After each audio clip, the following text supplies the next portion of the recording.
रुकैया बाजी की झुग्गी और हातम ताई की कहानी।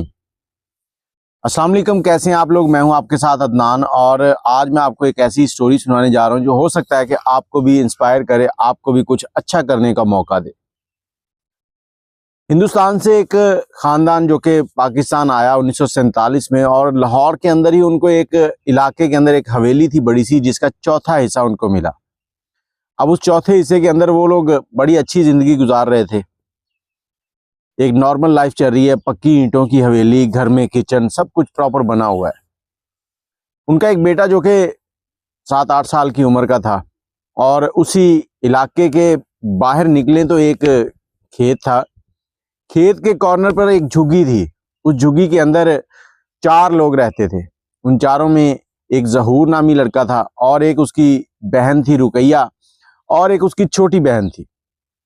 अब जो लड़का हवेली में रहता था जहूर, उसका हम उम्र था, और जो उसकी बहन थी रुकैया वो उससे बड़ी थी। उसको रुकैया बाजी वो कहता था। जहूर जो था, उसके वालिद जो हैं वो दिन के टाइम बकरियां चराते थे, और ये झुग्गी वाले मांगने वाले नहीं थे, ये खुदगर्ज थे। ये भी हिंदुस्तान से आए थे, और इनके पास कुछ जायदाद जो हिंदुस्तान में थी वो यहाँ आकर इनको नहीं मिल सकी। ये लुट पुट गए, क्योंकि वो काफ़ी खानदान ऐसे थे जिन्होंने ये सोचा कि वहाँ पे इंदराज नहीं करवाना, वैसे ही चले जाएंगे, कुछ दिनों के बाद ये मामला हल होंगे तो हम वापस अपने देश जो है वो लौट आएंगे। लेकिन वो लोग लौट नहीं सके। अब जहूर के वालिद जो हैं वो दिन के टाइम में बकरियां चराते, और गले में एक पटका डाल के रखते थे, चादर सी होती थी। उस चादर के अंदर उन्होंने छोटे छोटे पैकेट बनाए होते थे, जिसमें काले चने, मीठी फुलियां और फीकी फुलियां मिक्स की होती थी। बकरियां चराने के साथ साथ वो उनको भी सेल करते थे। और रात के टाइम वहाँ लाहौर के अंदर कारपोरेशन का ऑफिस था, उसके अंदर चौकीदारा करते थे। घर का गुजर बसर अच्छा चल रहा था। और जो लड़का हवेली में रहता था उसका नाम खलील था। अब खलील जो है शाम के टाइम खेलने के लिए निकलता, और गांव से बाहर आता तो वो जहूर की जो झुग्गी थी उसके पास वो लोग साफ जगह मिलती थी, क्योंकि जहूर के वालिद सफाई पसंद थे। उसकी जो बहन थी रुकैया वो भी इस चीज को पसंद करती थी, सफाई करके रखती थी। अक्सर आपने देखा होगा कि गांव में अगर चले जाएं तो आपको गांव की सड़कों के ऊपर भी झाड़ू दिया हुआ मिलेगा। एक बात फिर से कहना चाहूंगा कि आजकल हम लोग पढ़ लिख गए हैं। एक अनपढ़ गरीब इंसान पढ़े लिखे इंसान को बाशऊर और इज्जत देता है, जबकि एक पढ़ा लिखा इंसान अनपढ़ लोगों को जाहिल समझता है। अब वहां पर सफाई होती थी, और इलाके के दूसरे बच्चे भी गेम खेलते थे। ये 30-35 साल पहले की बात है। गेम क्या होती थी, वो एक छोटा सा पाँव की एड़ी की मदद से गड़ा बना के उसके अंदर वो बंटे खेले जाते थे, फिर गुल्ली डंडा खेला जाता था, फिर स्टापू खेला जाता था, छुपन छुपाई, अंडा स्टापू, इस तरह की बहुत सी गेमें थी जो खेली जाती थी। आजकल तो लोग मोबाइल के ऊपर गेमें खेल रहे हैं, लेकिन उस वक्त एक फिजिकल एक्सरसाइज भी होती थी। बच्चे बच्चियां सब मिलकर खेलते थे, कोई ऐसा मामला नहीं था। रात को जब स्कूल से आना, ईशा की नमाज पढ़नी या मगरिब की नमाज पढ़नी, उसके बाद गांव के अंदर लोग छुपन छुपाई खेलते थे। पूरे इलाके में मतलब बच्चों ने इकट्ठे हो जाना, 3 लोगों ने बारी देनी, और 3-4 ने या 6 ने 8 ने छुपना, उनको पकड़ना होता था। इस तरह की गेमें होती थी। अब खलील जो था वो भी वहां खेलने जाता था, और एक दिन उसको प्यास लगी। जब उसको प्यास लगी तो जहूर ने कहा, आओ मैं तुम्हें पानी पिलाता हूँ। जहूर की झुग्गी के अंदर वो गया तो क्या देखता है कि झुग्गी में 4 पाई जो है ना, 4 चारपाइयों की जगह है, और एक मुनफरद सा उसका नजारा है। खलील उनकी 4 पाई के ऊपर लेट गया। जहूर ने घड़े में से उसको पानी दिया। घड़ा था जिसके ऊपर हरी हरी हल्की हल्की काई लगी हुई थी, और मिट्टी के कटोरे में जब उसने खलील को पानी दिया तो खलील ने पानी पिया, और इस पानी का टेस्ट जो था, इसका स्वाद जो था, वो उसने आज तक महसूस नहीं किया था। उनके घर में बेशक साफ नल का पानी आता था, लेकिन ये पानी जो था उससे कहीं मुनफरिद था, खुशबूदार और मजेदार। जहूर ने पानी पिया, और उसके बाद इनके घर में कोई खाने की मीठी चीज पड़ी थी। जहूर ने वो भी खाने को दी। खलील खा नहीं रहा था तो रुकैया ने कहा कि खा लो भाई। अब खलील खाने लगा और इसको बड़ा मजा आया। अब थोड़ा सा अंधेरा हुआ, मगरिब हो गई, तो रुकैया जो थी वो अपने दोनों बहन भाइयों को कहानी सुनाती थी रात के वक्त। अब खलील भी वहीं लेट गया। सर्दियों का मौसम था, हल्की हल्की ठंड थी, और खलील ने क्या किया कि जहूर की जो चादर थी वो ऊपर ओढ़ी, और जहूर और वो दोनों लेट गए। अब रुकैया दरमियान में बैठी कहानी सुना रही है। रोजाना वो कहानी सुनाती थी। उस दिन उसने कहानी सुनाई तो जो खलील है उसने उसमें जो हीरो था वो खुद को तस्वर कर लिया। अब रोज का मामूल हो गया कि खलील शाम के वक्त उनके घर जाता और उनके घर अक्सर ना इलाके के लोग कुछ ना कुछ खाने के लिए भी भेज देते थे, जबकि वो मांगने वाले नहीं थे, लेकिन एक प्यार था, मोहब्बत था, लोग एक दूसरे की हेल्प करते थे। अब खलील को वहां पर रंग बिरंगी खाने को चीजें भी मिलनी, बड़ा मजा आना, रोज एक कहानी भी सुननी, और वहीं पर जहूर की जो बिस्तर था उसके अंदर वो सो जाता था। और पता नहीं किस टाइम खलील के वालिद आते थे और वो उनको वहां से उठाते और घर हवेली के अंदर ले जाते थे। खलील सुबह उठता तो हवेली में होता और शाम को जहूर के घर। अब एक दिन जहूर की बहन जो है बाजी रुकैया, वो एक कहानी सुनाते हैं। वो एक किताब थी छोटी सी जिसके ऊपर से ना उसको पढ़ पढ़ के कहानियां सुनाती थी, और वो कहानी सुना रही हैं और खलील और जहूर दोनों सुन रहे हैं और उनकी छोटी बहन भी सुन रही है। ये कहानी थी हातम ताई की। हातम ताई के किस्से आप लोगों ने भी सुने होंगे, लेकिन आजकल की जो बच्चे हैं उनको हातम ताई का पता ही नहीं है। ये किस्से जो बनाए जाते थे ये बच्चों को एक तरबियत देने के लिए बनाए जाते थे ताकि बच्चे इससे इंस्पायर हों और अच्छे काम करें। अब खलील जो है वो किस्सा सुन रहा है और खुद को हातम ताई महसूस कर रहा है। अब खलील ने पूरी कहानी सुनी, उसमें हातम ताई जो भी उसके पास सवाली आता है उसको खाली नहीं मोड़ता, कोई भी जरूरतमंद है उसकी जरूरत पूरी करता है। खलील ने ये जो करैक्टर था अपने दिमाग में बिठा लिया, जितनी भी कहानियां सुनी थी सब भूल गया, लेकिन ये हातम ताई की कहानी उसे याद रह गई। अब दिन गुजरते गए, एक दिन खलील की वालदा जो है उसकी खाला के घर गई हैं। खलील घर पे अकेला था और एक उसके हमसायों का बच्चा उसके साथ आ गया। वो खिड़की में बैठे हैं और खलील ने नॉर्मली तौर पर एक मामूल बना लिया था कि कभी भी कोई मांगने वाला आता, जरूरतमंद आता तो उसकी जरूरत जरूर पूरी करता, अपनी माँ से कह के कोई ना कोई चीज उसको देता। और उस दौर के अंदर क्या होता था कि एक रोटी होती थी, रोटी के ऊपर जो भी चीज पकी हुई है, सालन पका हुआ है या इस तरह से कुछ भी है, वो मांगने वाले को दिया जाता था। अगर सालन रोटी नहीं है तो आटा दे दिया जाता था, गंदम दे दी जाती थी, पैसों का रिवाज नहीं था।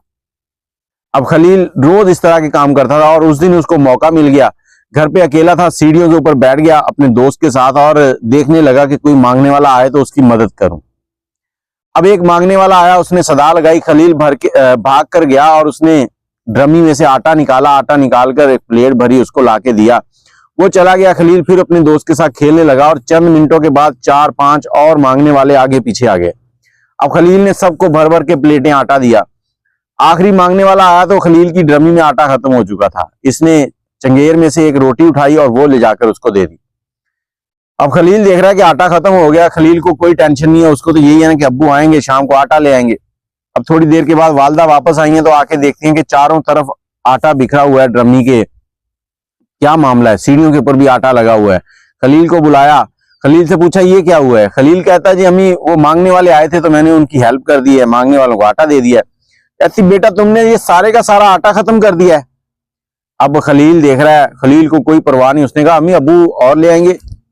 अम्मी कहती कि अब्बू की अभी तनख्वाह को 7-8 दिन बाकी हैं, आज 20-22 तारीख है और तुम कह रहे हो अब्बू ले आएंगे। अम्मी सर पीटती रही उसकी। आखिरकार वो हमसायों के घर से आटा मांग कर लाई और 6-7 दिन उन्होंने गुजारा किया। लेकिन खलील जो था वो हातम ताई बन चुका था, उसके दिमाग में एक हातम ताई का जो करैक्टर था वो बैठ चुका था। वक्त गुजरा, खलील की शादी हो गई। अब खलील एक दिन एक पार्क में अपनी बेगम के साथ जाता है और उनके 3 से 4 बच्चे भी हैं, सबको साथ ले जाते हैं। स्कूटर है उनके पास एक, और पार्क के अंदर जाके ना तकिया लगा के वहां बैठ जाते हैं। बच्चे वहां पे खेलते हैं और वो मियाँ बीवी दोनों पार्क का मजा ले रहे होते हैं। एक गुब्बारे बेचने वाला आता है। गुब्बारे, ये जो पार्कों के अंदर लोग आते हैं ना चीजें बेचने वाले, इनकी आदत होती है कि बच्चों के सामने आके चीजों को करना ताकि बच्चे अट्रैक्ट हों और खरीदें। वो गुब्बारे लेके आया तो उस दिन खलील साहब जो है उनको दिहाड़ी कुछ अच्छी मिली थी, 3-4 हज़ार की उन्होंने दिहाड़ी लगाई थी, अच्छे काम पे सेट हो गए थे। अब गुब्बारे वाले ने आज गुब्बारे किए तो इनके बच्चे गुब्बारे मांगने लगे, साथ 1-2 बच्चे और भी खेल रहे थे, वो भी गुब्बारे मांग रहे थे। खलील साहब ने गुब्बारे वाले को बुलाया और बुलाकर कहते कि ये गुब्बारा कितने का है? उसने कीमत बताई और सारे गुब्बारे कितने के? उसने कहा 200 रुपए के। अब खलील साहब ने कहा कि तुम एक दिन में कितने पैसे कमा लेते हो? उसने कहा 200-250 कमा लेता हूँ, घर का रोजगार चलता है। खलील साहब कहते कभी छुट्टी की है? वो बंदा कहता मैंने छुट्टी नहीं की, कभी छुट्टी मतलब तस्वर ही नहीं है। वो आंखें खुली हुई जैसे इन्होंने कोई गलत सवाल कर लिया है। अब खलील साहब ने उसे कहा कि ये सारे गुब्बारे मुझे दे दो, ये इनकी कीमत 200 रुपए। 200 रुपए उसको एक्स्ट्रा दिए कि कल तुमने काम पे नहीं आना, ठीक है, ये तुम्हारी कल की दिहाड़ी है। उसके बाद 200 रुपए और दिए उसको। उसे कहा कि ये 200 रुपए इसलिए है कि कल तुमने सुबह अपने बच्चों को तैयार करना है, साइकिल पे बिठाना है। उसने बताया कि इसके पास एक साइकिल है जिसपे वो आता है रोजाना, साइकिल साइड में खड़ी है, तो साइकिल पे बिठाना है, इनको लाहौर की सड़कों के ऊपर घुमाना है, इनको वहां से नाश्ता करवाना है, इनको पार्क लेके आना है, ताकि इनको भी पता चले कि अय्याशी क्या होती है। वो एक दिन की छुट्टी तुमने करनी है। अब खलील साहब ने उसको पैसे दिए, वो गुब्बारे भी उसे कहा कि तुम ले जाओ। वो कहता नहीं साहब जी आप रख लो। खलील साहब कहते कि मोटरसाइकिल पे बच्चे हैं, मैं गुब्बारों का क्या करूंगा, आप ले जाओ इनको, घर अपने बच्चों को देना है। अब वो वहां से निकले हैं वापसी, तो थोड़ा सा आगे आए हैं तो पता चला कि जिस चाबी से घर का ताला खोलना है वो चाबी उसी पार्क के अंदर छोड़ आए हैं। अब वापस वहां से पलटे हैं, पार्क से चाबी लेने के लिए वहां गए तो चाबी वहीं पड़ी थी। चाबी उठाई है, उठाकर वापस पलटे हैं। थोड़ा सा ही सफर किया था तो गली के अंदर वही गुब्बारे वाला फिर गुब्बारे बेच रहा है। उसने खलील साहब को देखा और जल्दी से दूसरी गली के अंदर चला गया। शायद वो परेशान हो गया, शर्मिंदा था। लेकिन खलील साहब फरमाते हैं कि उस दिन उनको मालूम हुआ कि भूख क्या होती है, मजबूरी क्या होती है, जरूरतें क्या होती हैं। क्योंकि खलील साहब ने जो उसको पैसे दिए थे शायद उससे उसकी जरूरतें पूरी नहीं हुई थी। अब वो सोच रहा होगा कि जो गुब्बारे हैं इनको बेचकर जो 100-200 और कमाया जाएगा वो कमाकर फिर ही घर जाऊंगा। और खलील साहब कहते हैं कि मैं उसके बाद घर चला गया हूं सोचते हुए, और मैंने सोचा कि अल्लाह करे उसने सुबह छुट्टी की हो, उसको भी पता चला हो कि छुट्टी क्या होती है, बच्चों के साथ रहना क्या होता है। जिंदगी चलती रही। खलील साहब जो है उनकी आदत थी कि कोई भी मांगने वाला आता, क्योंकि हातम ताई की कहानी उन्होंने जो सुनी थी ना वो उससे बड़े इंस्पायर थे, वो आज भी उनको याद थी, उम्र बीत चुकी थी। वो हातम ताई बने हुए बच्चों को, गरीबों को पैसे जरूर देते थे, और इनको देखा देखी इनके बच्चे जो थे वो भी दूसरों की मदद करते थे। अब इनका बेटा जो है वो 9वीं क्लास में हो चुका था और 9वीं में वो फेल हो गया। जब फेल हुआ तो इनकी बीवी ने बच्चे को डांटना शुरू किया, गुस्सा कर रही थी, और ये खलील साहब भी आए हैं। तो इन्होंने पूछा क्या हुआ, कहती ये फेल हो गया। इन्होंने भी डांटा। जब बेगम रोती हुई बाहर गई तो पीछे से बच्चे को गले लगाया, उसे कहा कि बेटा कोई बात नहीं है, फेल तो होते ही रहते हैं, तुम एक अच्छे इंसान बनो, टेंशन नहीं लो, कोई बात नहीं, लोगों की हेल्प करो और गलत काम नहीं करना, बस ये ज़हन में रख लो, बाकी अल्लाह सब ठीक करेगा। बेगम ने ये सब सुना। बेगम खलील साहब से भी गुस्से हुई कि आप क्या सिखा रहे हैं बच्चों को। इसके साथ ही वक्त गुजरा, खलील साहब मोटरसाइकिल से कार पे आ गए। एक दिन घर से निकले हैं तो उसी पार्क का रुख किया जहां उस गुब्बारे वाले को पैसे दिए, क्योंकि ये उनका एक बादशाही तख्त था वहां पे। ये कलीन ले जाते थे, 2 तकिए ले जाते थे, बच्चे खेलते थे, ये दोनों तकियों के ऊपर टेक लगाकर बैठते थे जैसे बादशाह बैठे होते हैं। और साथ ही वो जो जहूर की झुग्गी थी वो इनको बहुत याद आती थी। जहूर से इनकी कभी कभी मुलाकात होती थी बीच में, वो मतलब उनसे लिंक कटा नहीं था। अब पार्क की तरफ जा रहे हैं तो इन्होंने सीएनजी डलवानी थी। गाड़ी के डैशबोर्ड में कुछ पैसे पड़े थे जो कि सीएनजी के लिए थे, सिर्फ, ज्यादा पैसे भी पास नहीं थे, सिर्फ वही थे। अब एक इशारे के ऊपर गाड़ी रुकी है तो मांगने वाले आ रहे हैं और खलील साहब जो है वो शर्मिंदगी से माफ करो कहकर मुंह तो दूसरी तरफ कर लेते हैं, और साथ ही उनके कानों में सदाएं आती थी, अल्लाह आपका भला करे, अल्लाह आपको और दे, अल्लाह आपको ये दे। वो बड़े परेशान कि ये सदाएं क्यों आ रही, जबकि उन्होंने तो उनसे माजरत की है कि मेरे पास पैसे नहीं है। पीछे मुड़ के देखा तो उनके बच्चे जो है वो फकीरों को पैसे दे रहे हैं। अब बड़े परेशान भी हो, कहते हैं ये पैसे कहां से लिए, नानी ने दे दिए। बच्चे कहते हैं नहीं पापा नानी ने नहीं दिए, ये आपके ये डैशबोर्ड में पड़े थे, वहां से हमने उठाए हैं तो हमने इधर दे दिए। वो तुम्हारा भला हो, ये पैसे तो सीएनजी के लिए थे, अब हमने सीएनजी डलवानी थी। तो वहां से वो फिर आगे नहीं गए, वहीं से गाड़ी घुमाई, क्योंकि उसमें सीएनजी थी ही इतनी कि वो वहां से घर बड़ी मुश्किल से पहुंचे हैं। बेगम रो रही थी, लेकिन खलील साहब, बेगम ने मुंह बना लिया कि हमें पार्क में लेके गए, बच्चों ने ये क्या किया, लेकिन खलील साहब बड़े मुतमईन थे कि उनके बच्चों में हातम ताई वाली जो आदत हैं वो आ चुकी हैं। हातम ताई के किस्से बच्चों को सुनाया करें, बल्कि सुनाए ना, अमली काम किया करें, बच्चों के सामने दूसरों को दिया करें, दूसरों की मदद किया करें। जब आप दूसरों की मदद करेंगे तो अल्लाह ताला आपकी मदद करेगा और आपके हालात बदलते जाएंगे। इसके अलावा अगर आपके पास कोई सवाल है, कोई किस्सा है, तो आप हमें इनबॉक्स कर सकते हैं। ये थी एक छोटी सी स्टोरी खलील साहब की, जिन्होंने एक रुकैया बाजी से ये कहानी सुनी और उससे इंस्पायर हुए और बच्चों को भी और खुद भी हातम ताई बनने की कोशिश की। और ये कोशिश मुझे लगता है कि उनकी कामयाब हो गई है, क्योंकि उन्होंने दूसरों की मदद करना शुरू कर दी थी। आप कब शुरू करेंगे कमेंट में जरूर बताइएगा। अल्लाह हाफिज।